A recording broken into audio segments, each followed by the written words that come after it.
Hi, friends. Welcome to your Big Creative Life podcast.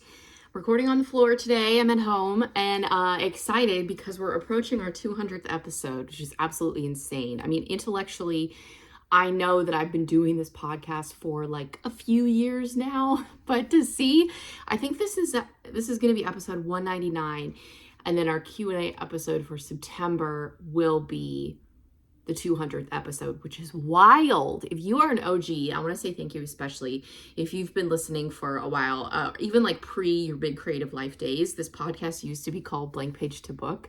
So if you've been listening since Blank Page to Book, thank you. I really, really appreciate y'all listening and leaving reviews and sharing the podcast on Instagram and just letting me know your thoughts. It really means a lot to me. And if you're new listening to the podcast, thank you for checking it out and welcome. Okay, this episode is something that I've been mulling over for a little while, and I don't get into BookTok controversy. I don't get into drama. It's just not my lane. I'm not a book account. I'm not posting reviews and like sharing about books that I'm reading because that's not my lane. I share writing tips. And of course, there's a ton of overlap between the writing community and the book community. But I've always thought I'm a professional editor. That's like I'm sharing writing tips and it's my business account. And also, eventually, hopefully soon, I would like to be a published author. And so that feels dicey to be sharing book reviews and talking about what I'm reading, but then also be entering the space as an author as well. So I've always been very clear about my lane and staying in that. I might mention a book occasionally if I'm reading it and really enjoying it, but that's pretty much it. And I don't wade into drama or controversy on BookTok. But what we're going to talk about in this episode, it feels worthy of discussion, and it feels worthy of discussion for me to weigh on specifically because there's been a lot of conversation around the role of a book editor in this particular instance, but then also generally. And I think there's a lot of confusion and misunderstanding about this. And if you're a new author, especially, and you know that you want to be self-publishing, you could be looking at what's going on and be concerned and like just think that things work a certain way and they don't. So we're going to talk about that in this episode. I'm talking about an author who has been getting a lot of hate and a lot of just backlash on BookTok. Audra, I just Googled it because I honestly couldn't remember if it was Audra Winter or Winters. Audra Winter, I think. Yeah, Audra Winter. And her book is The Age of Scorpius.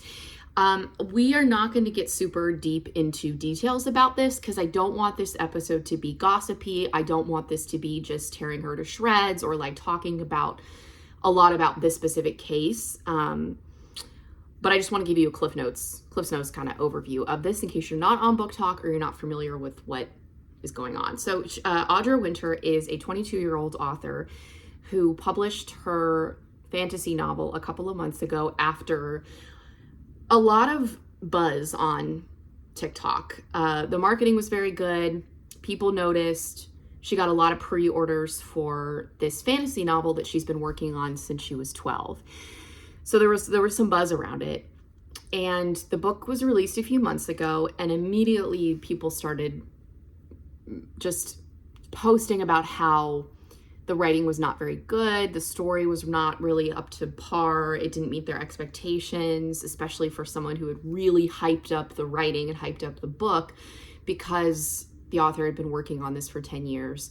And what was interesting in this as well is this author shared about the team that she had behind her, which that alone isn't that alarming. I have a couple of clients who referred to me as being part of their team, and that's totally fine.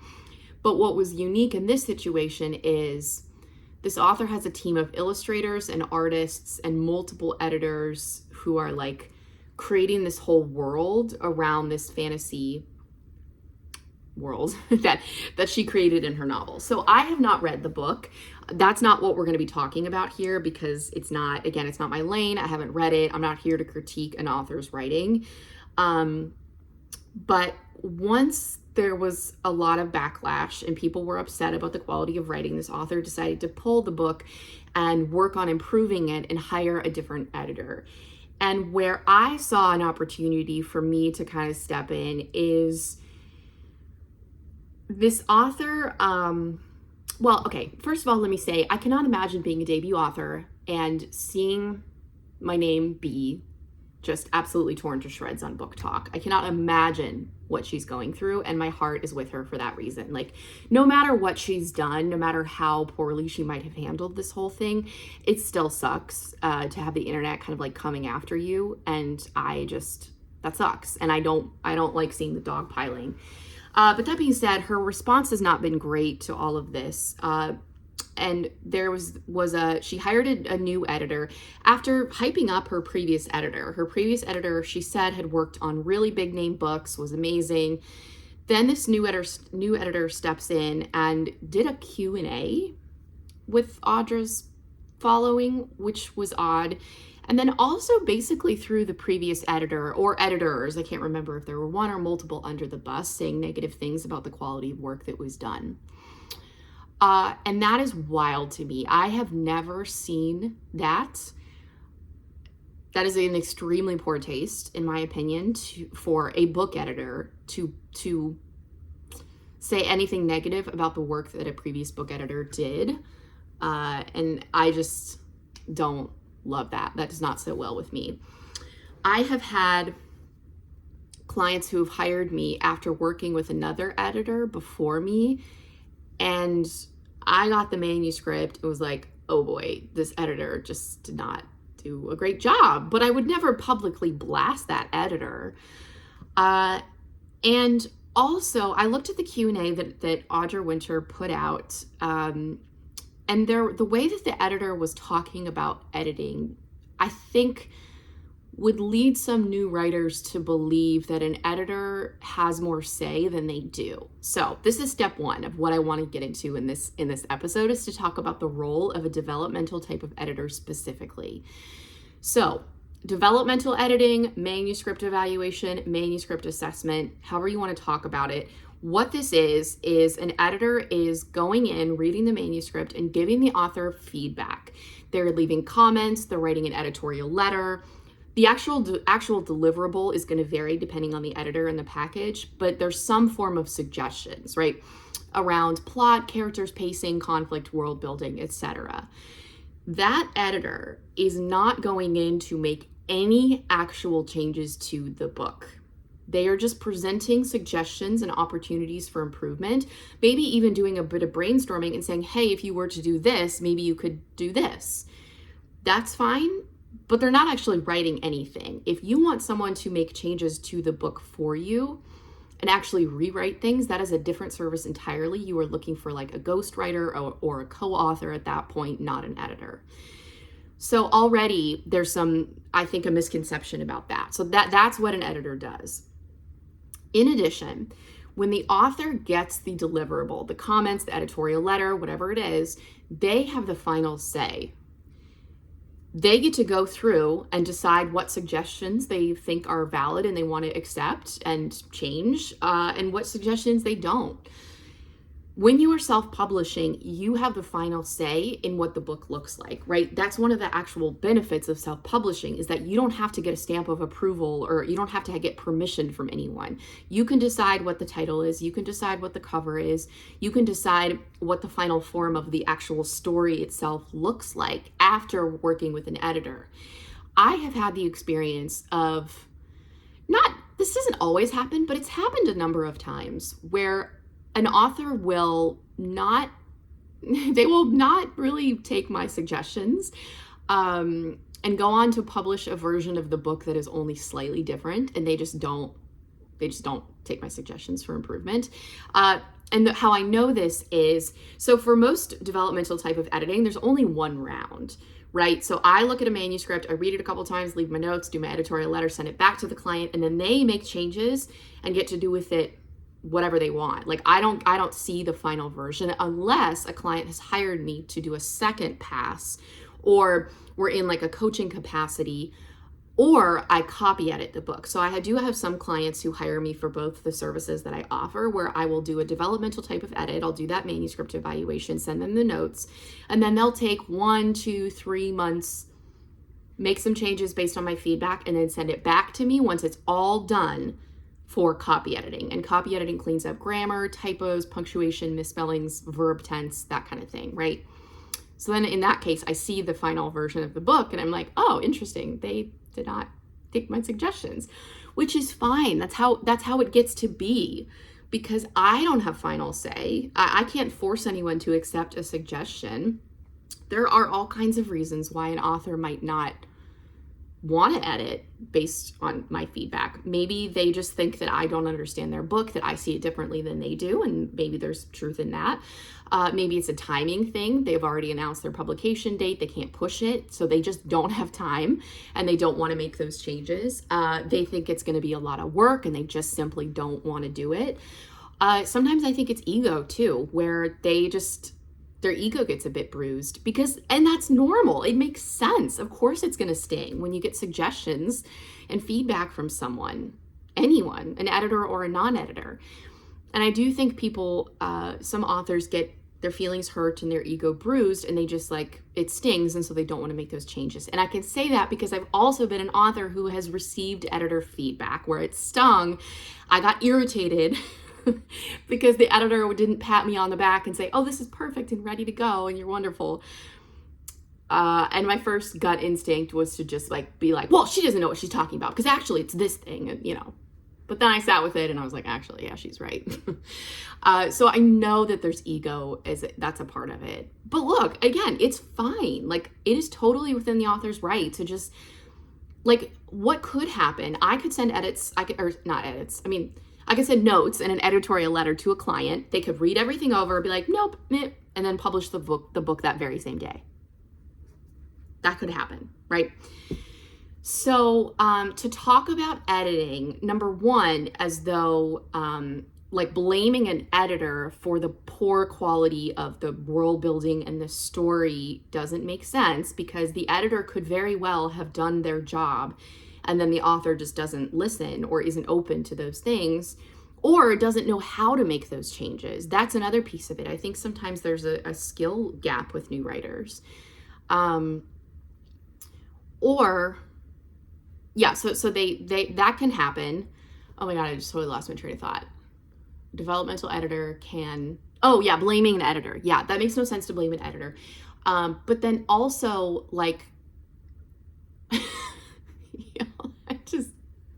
I just lost my train of thought again. Blaming an editor doesn't make sense. I don't know. I lost it. Yeah, it just doesn't make sense to blame an editor for the poor quality of writing or for negative reviews, but then throwing another editor under the bus and making kind of negative comments about the quality of their work. I don't know. That's just wild. I have never, ever, ever seen an editor play this big of a role in a book's social media marketing efforts ever. The editor is invisible. The editor is anonymous. You don't see this. And I think I wonder if it leads authors to believe that an editor plays more of a co-writer or co-author role than they really do. And I have something, I even put this in my contract, you are free as my client to use any ideas I give you. So if we're talking about conflict, let's say, and I'm like, hey, there's really no conflict in this book. What if you take this minor disagreement or tension point between these two characters in this chapter and really ramp that up by doing X, Y, Z? The author can take that suggestion and run with it. They don't have to credit me because I'm not actually writing it for them. I'm just throwing an idea out. So yeah, an editor is not a co-writer or a co-author or ghostwriting. And even with line editing or copy editing, all the editor is doing is marking up a document and turning something called track changes on so that the author can see all of the edits and the suggestions that they're making.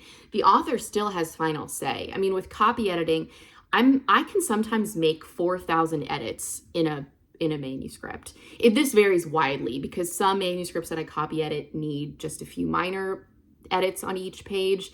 Some need 20 edits a page. So it varies widely. But yeah, I could easily have a manuscript that has 4,000 edits And the author can either accept all of those changes in one go, or they can go edit by edit by edit by edit to accept or reject those. And there could very well be an instance of me, let's say I fix a comma splice where you have two complete sentences, and instead of having a period, you have a comma, which is incorrect because if they're complete sentences, they need to stand on their own and have a period. The author could see that change that I've made where I've split them into two sentences and be like, no, that doesn't fit the vibes. I want to put a comma there. Like, the author could do that, even though it's not grammatically correct. They just really want a comma there, so they could ignore my edit and keep it the way it is. That could happen. So it just doesn't make sense to blame an editor. And it also, again, I don't want people to get the wrong idea about what an editor's role is in the process. Okay. A couple of other minor takeaways, I think, that I want to touch on from this whole situation. I know that I'm not coming at this from the perspective of an indie author who has a published book and who has like gone through this process herself, because I haven't. I'm trying the traditional route. I have an agent. So I'm not speaking at this from a place of experience. I just think I've gone through this with clients, and just from observing all of this, how all of this is unfolded, I think these are good takeaways for all of us. It's healthy to have a degree of separation between you and your creative work.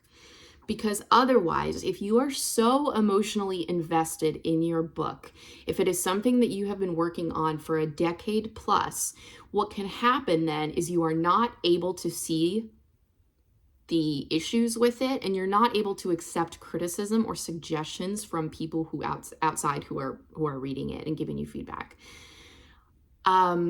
Which all of us have that issue, by the way. That's not, no matter if you've been working on your book for 10 weeks or 10 years, all of us have that issue where we can't see our own work completely objectively. We need people to help us spot issues, particularly if you're a new author, because you're learning, you're figuring out all of these things. And it's just hard to spot issues or whatever in our own writing, because often we know our intention. We've spent so much time with these characters in this world, and we know what we're trying to do on the page, but we can't always see that it doesn't come across that way on the page. So that's why you need outside perspective. And I think that's another takeaway, how valuable that is. Doesn't mean you have to hire an editor. I know that is not financially possible for everyone. This can be beta readers, critique partners, your friend who reads a lot and can give you their feedback. It doesn't matter. Well, it does matter who, because you don't want to pick your mom who just is going to tell you you're amazing and brilliant and wonderful and everything you do is amazing. Like you want to pick someone who's actually going to be honest with you. But the point is just that you get outside feedback and that you're willing to go into it with an open mind. You do not have to suggest, or you do not have to accept all of the suggestions or feedback or agree with what the person is telling you. Again, going back to my clients, I know, I even say that, I put like a little disclaimer when I'm sending them my notes. Like, if something doesn't line up with like your vision for this book or how you see it, if you disagree with something, you can obviously disregard it. You're not under an obligation, but I do think it's important to weigh that heavily. Especially if you are very close to something and emotionally invested in it. Because if you can't accept criticism, you cannot accept anyone saying anything negative, and you get defensive, the same thing is going to happen when you get to readers and reviewers who are leaving negative reviews of your book. Even the most amazing books where I'm like, okay, 10 out of 10, 5 stars, this is absolute perfection of a book. I will go on Goodreads or Amazon and the average rating is like 3.6. And I'm like, what? Did we read the same book? This is perfect. But it just happens with books, that there's a subjective quality to reviews. Not every book is going to be everyone's cup of tea, and that's fine. So, but if you are so emotionally invested in what you're writing that you can't accept criticism or a negative review, I don't know how you're going to do this, like be a published author. And I've seen this. I know it's easy for me to say that because I haven't experienced it. But I just have seen this with clients, with indie authors who I work with. And some of them just get absolutely destroyed by seeing negative reviews come in. Even though I tell them not to check reviews. Reviews are for readers. They're not for you. they can't help it, and they do, and then it just absolutely destroys them and they spiral over it. But once you release something out into the world, it's like you kind of lose control of it to an extent, and you just kind of have to accept that like that's part of putting something creative in front of people. So yeah, creating that separation, making sure that you get outside perspective and really carefully consider it. Particularly, I will say even more so if you're hiring an editor. Because if you are taking the time to hire an editor, a professional book editor, and give them money and sign a contract, you are doing so because you value their feedback, you trust them, you believe that they know what they're talking about, okay? People hire me because they value my expertise in this. I have worked on so many books. I've worked with so many authors. I'm not just going in and leaving comments like, yay, awesome, love this, oh my gosh. Or like, I want her to wear a red shirt in this scene because red's my favorite color. Can you change that? Like, that's not what I'm doing. That's not what editors are doing. So really heavily weigh an editor's feedback because that's why you hired them, right? Again, I'll repeat myself for probably the 5th time. Doesn't mean you have to blindly accept all their suggestions. Editors are human. We make mistakes. We see things wrong, like whatever. But you need to weigh that heavily. And if your reaction to that is to shut down and be closed off and not consider the fact that maybe there are issues or just not be willing to make changes, it's going to come back to kind of bite you in the ass in the long run. So, okay. I want to just end the episode there because, again, I want to keep the focus on the education piece of this and understanding. I really want y'all to understand what an editor does, what an editor doesn't do. And I cannot stress this enough, this whole situation with this author and the editor stepping out publicly. Even, I don't think the editor is actually named. Like, we know their first name, but we don't know their full name. Even that is just highly unusual. I cannot think of that ever happening, of me ever seeing that on social media. It's just bizarre. And it's bizarre to have the editor talk about things in this way and to be this heavily involved. It's just odd. And perhaps this is this author's way of shielding herself or not really taking accountability. I don't know. But I hope that this author and anyone in this situation in the future, I mean, let's hope it's none of us, but I would really hope that there is just a focus on writing, on improving as a writer, on learning the skill set, accepting criticism, but also really recognizing that you are the author. The book is your creation. You are the one that gets the final stamp of approval. Oh, that's another thing I want to touch on. This whole idea of an editor signing off on something doesn't exist. That is a weird sort of cop-out. In self-publishing, there is no signing off. I talked about that hypothetical scenario earlier where an editor, like where I give a client notes and suggestions and they read everything. They're like, awesome, thanks so much. And then they go publish the book in that the version that I saw later that day. They make no changes. They do nothing to the book. They don't accept any of my suggestions. They just publish the book as is. That could absolutely happen, and that's fine, and that's within their right to do that because it's their book. They get to decide when they publish. They get to decide when they feel like it's ready. So there is no signing off. I mean, to be generous and think of like a reason or a world where this might exist, I guess I could see if an author asks an editor, hey, do you feel like this is ready to publish, or do you think I still have some big issues that I need to address? The editor could give their opinion and say, yeah, this revised draft, you've done the work, you've improved the story, like I feel good about this and I hope you do too. The editor could say that, but that's not like signing off on it. The process does work different in traditional publishing, obviously, because you have editors working closely with an author and there are multiple rounds of editing, and it's just different in traditional publishing. But with self-publishing, that doesn't exist. So yeah. But I really hope that this author is, number one, taking care of herself, because like I said, I cannot imagine being at the center of all of this scrutiny and vitriol. And BookTok, as much as I love BookTok, BookTok does love to dogpile. And it seems like everyone just loves to kind of gloat or rant, or I don't know, about people, but like kind of jump on the bandwagon of tearing someone down, which is a bummer. You know, I even saw someone posting a video where they took the first like 5 pages of the book and screenshotted them, and were going through it in a very long, detailed video, talking about all of the issues with the writing and examples of how it was crappy and like the story was bad.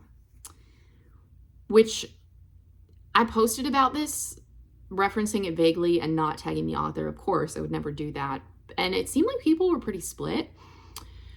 I just feel like you are absolutely within your right as a reader to leave a negative review, to even mention how crappy the writing is in your review. That is fine. I have no issue with that. But to take a screenshot and blast the author like that and tear apart their work line by line just feels like another level, and it feels unnecessarily mean. And there were, on that original video that I saw, I went to the comments because I was surprised that the person was doing this. And there were all these comments like, do this with I'd love to see another example of this. And I'm like, okay, so is this person just going to pick another indie author randomly and like blast them? I hope not.